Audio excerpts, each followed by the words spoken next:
Ah, yes. Swansea did it.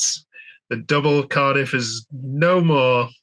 How are we feeling, James? How are we feeling, Oh, Richard?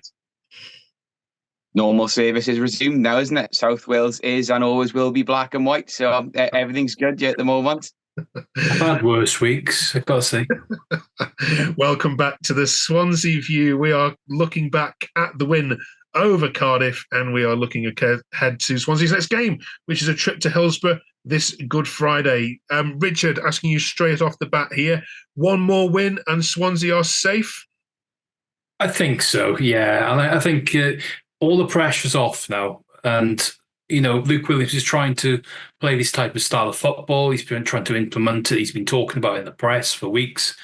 We've had those hard runner games where we've struggled to really get possession in them and implement themselves on the game. But now, after that big Cardiff win, where we outstandingly wiped them off the pitch, they weren't there. They didn't turn up. We were there. Won the contest really. Play them again next week. We'd love to. And yeah, one more win. We'd play anybody now. If we played as well as we did in that game, we will beat anybody. Okay, James, that was your favourite game of the season, James, I presume? 100% start to finish. That the atmosphere when you went in there was absolutely buzzing from the way that we started the game, and they looked absolutely terrified of us. How they could not get up for this game, I don't know. They had a chance to do a double over us straight after we've just done another one, and their players looked petrified from the first whistle. All they were doing was hoofing the ball along, and we were all over them. It was, by far the highlight of what has been quite an entire season, to be honest. Shambolic, I'd say, Cardiff. Last week, shambolic.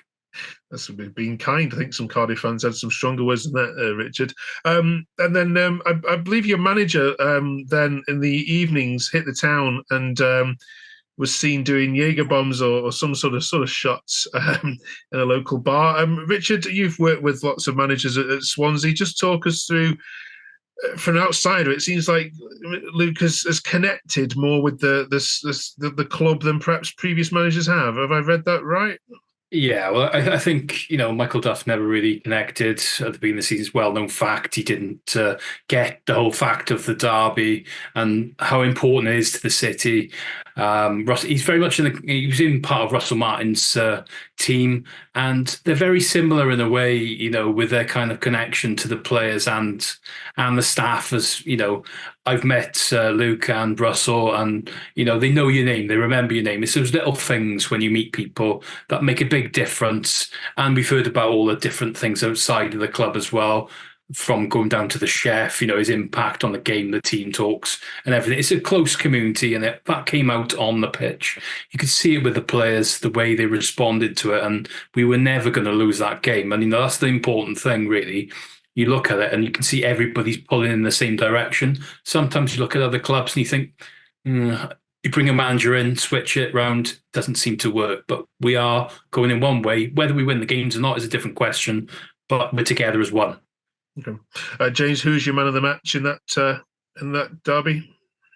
For me, I would say Harry Darling. He was an absolute colossus at the back. Everything we did, he was there. He got into a little bit of a heated exchange with Yaku Mate as well, which wound them up a little bit. I'm just a really big fan of Harry Darling. The guy is just like a pure passion machine when he's on the pitch. Like you say, he's jeering the crowd up every 2 seconds. I mean, I'd like to have picked them all, but he was the one that stood out for me. It was a proper solid performance from him. All right, so trip to Hillsborough then this weekend, or this Good Friday, I should say. Happy memories of Sheffield, Richard? Well, like you've already heard, really, as such, is that it was different times back when we played Sheffield Wednesday last time. The Duff era is gone. Sheffield Wednesday was struggling as well. But it was a big thing, back then. Neither side had won, and it was a penalty really that's changed the game. Jamal Lowe came up, scored it, and that's last season. We hadn't won before that, so it could have easily gone the other way that day. But I think, yeah, we've had a decent record of previous times. Like, I'm confident going in this week, that we can really get a result. But they've changed. They've got new players as well, and that boy does look a decent striker, mind. Yeah. All right, spring in on Wednesday front and get their opinion on all things Wednesday. Good evening, Andrew. How are you? Welcome to the Swansea View. Good evening. Yeah, I've recovered after the recent battering, but it's just a one-off. As it says, it's the battle, not the war. So all systems go for the next game at Hillsborough. Yeah, so Swansea fans, Richard, looking at the recent results, will look at the 6-0 and go, haha, right, this is going to be a walk in the park, our next away game. Tell the Swansea fans watching this what sort of shape Wednesday have been in at home generally, and why they shouldn't read too much into that 6-0. Well, you never want to play a team after a battering. As simple as that. In any style of football, they're going to want to respond. So, we've been slow to start in a lot of games, and it's one of those ones that you've got to approach the game right. We were on a high. You want to keep building momentum. Sheffield have been good at home. Sheffield Wednesday have been good at home recently. And I think it's a potential banana skin if you don't approach it the right way. So I'd be looking there to go this weekend to put a professional performance in and just to get a point or two now, just next few games, just to get safe and then implement the style you're playing. Okay. Andrew, tell them what Wednesday have been like in recent games before that Ipswich game. Well, obviously, we've had a couple of bad results, Leeds, first of all, and then Ipswich. So those two games we haven't been able to score. We've really looked like scoring a couple of chances at most in those two games combined. But prior to that, at home, we had some very decent home results. Our home form, as you say, has been solid. We gave Cardiff a good 4-0 thrashing in the FA Cup, I'm sure, much to Swansea's pleasure there. And also, we've beaten various teams that have come to Hillsborough who are in similar positions to Swansea, and of course Plymouth most recently. So, it's really going to be a question of performing on the day. I know we might have a couple of players missing, but even with standing that, Danny Roll will set up the team to make sure that we are solid at the back, as solid as we were against Plymouth, and make sure, hopefully, that somewhere somebody finds a way through and scores a goal, because we need this win far more than Swansea do. Swansea could afford to lose at Hillsborough and still be safe, and I'm fairly confident Swansea will be safe. They won't be going down. Wednesday need the win more. It's all about urgency. We've got to make it happen, because if we lose, we've got two tough away games after that, Middlesbrough and QPR, which is a 6-pointer. We really are going to be struggling and chasing their rest. This is, again, a big moment for us, because if we beat Swansea, another results go our way, QPR playing Birmingham, and Huddersfield have got a tough game against Coventry, we could be out of the bottom three on Saturday. So Swansea, do not let me down. All right, we'll get some score predictions, and I want to ask you both about whether you support Wales over Swansea, given the choice. James, let's have some score predictions first.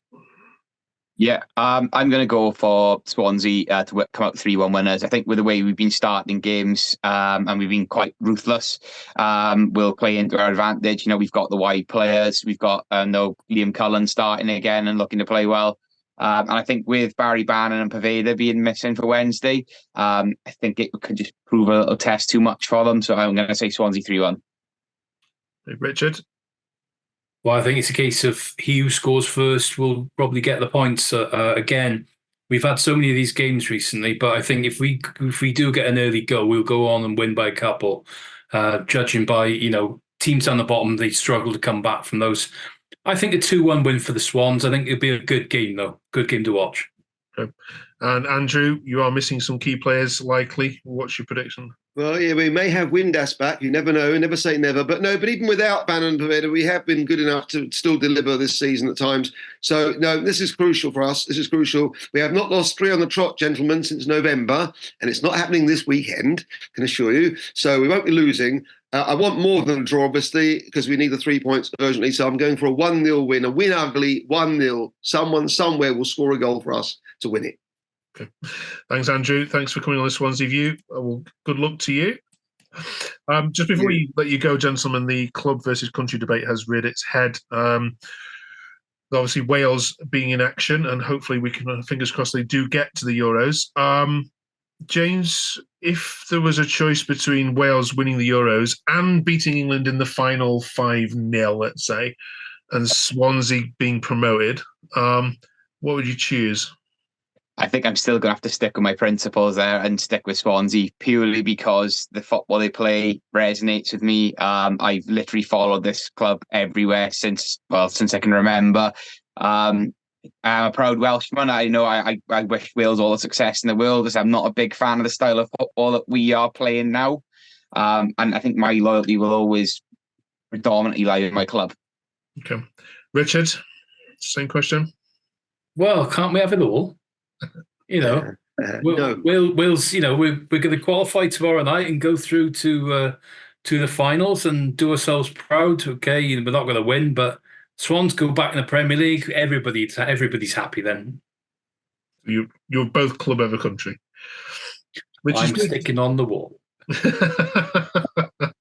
It's weird because most English fans would say the Welsh are more, more patriotic to the Welsh football team than England fans are to England, who I think are just tired of them now. And not a single fan we've asked tonight has said they want to see England win the Euros over their club. But interesting. All right, good luck to you at Hillsborough. One more win and the Swans are safe, and then you can put your flip-flops on, can't you, for 6 weeks on this channel? I hope so. Anyway, good luck. We'll catch you next week. Cheers. Excellent. Cheers. Thanks, everyone. Bye. Bye.